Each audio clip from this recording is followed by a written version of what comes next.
జయ హో బీసీ, జయ హో బీసీ. ఈరోజు వేదిక మీద ఉన్న పెద్దలు, జాతీయ అధ్యక్షులు నారా చంద్రబాబు నాయుడు అన్న గారికి, జనసేన అధ్యక్షులు పవన్ అన్న గారికి,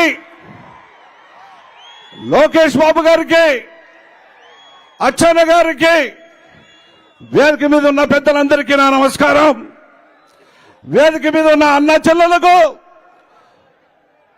అన్న తమ్ముళ్లకు, అక్క చెల్లెలకి నా నమస్కారం. ఈరోజు చాలా సంతోషంగా ఉంది. ఎందుకంటే ఒక పిక్చర్లో చెప్తుంటా, చిన్నతనములోనే పుట్టినప్పుడు ఆ పిల్లవాడు తప్పిపోయిన తర్వాత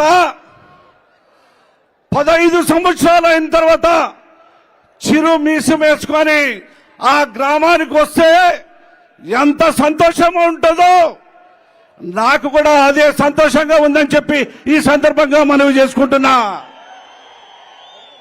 ఈ మాట ఎందుకు చెప్తున్నా తెలుసా? 2009 ఎన్నికల్లో నేనప్పుడు తెలుగుదేశం పార్టీలో ఉన్నవాడిని, జడ్పీటీసీగా ఉన్నవాడిని. ఆ రోజు తప్పిపోయిన వాడు ఈ రోజు నేను ప్రత్యక్షమయ్యాని చెప్పేసి ఈ సందర్భంగా మనందరికీ మనవి చేసుకుంటున్నా.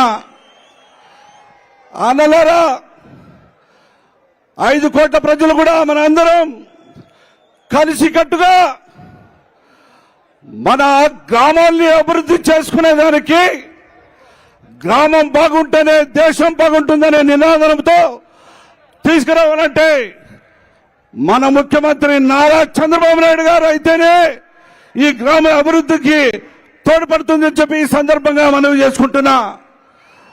పెద్ద అయినా చంద్రబాబు అన్న గారు, నేను మనవి చేసుకుంటున్నా, ఎస్సీ ఎస్టీ బీసీలకు స్వతంత్రం కావాలన్నా, అన్నా మా పల్లి భాషలో చెప్తారు, అన్నా దేశాంతరం పోయినా స్వతంత్రం కావాలని చెప్పేసి వాళ్ళు అడుగుతారన్నా.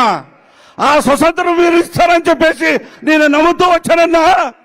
ఈ మాట ఎందుకు చెప్తున్నానంటే, జిల్లాలో ఎస్సీ సోదరులు, ముస్లిం సోదరులు, బీసీ సోదరులు ఎంతమంది ఉన్న ఎమ్మెల్యేలకు వాళ్ళకి మద్దతుగా ఒక ఆరుని ఇన్ఛార్జి ఇచ్చి వాళ్ళకి పెత్తనం నడిస్తే వాళ్ళకి స్వతంత్రం ఎక్కడ ఉంటుందని చెప్పేసి ఈ సందర్భంగా నేను మీకు తెలుపుతున్నా.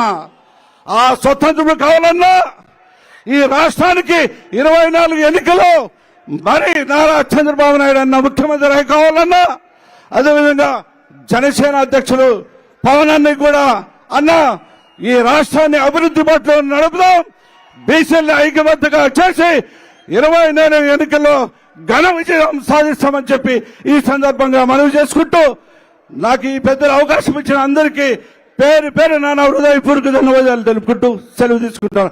జై హో బీసీ.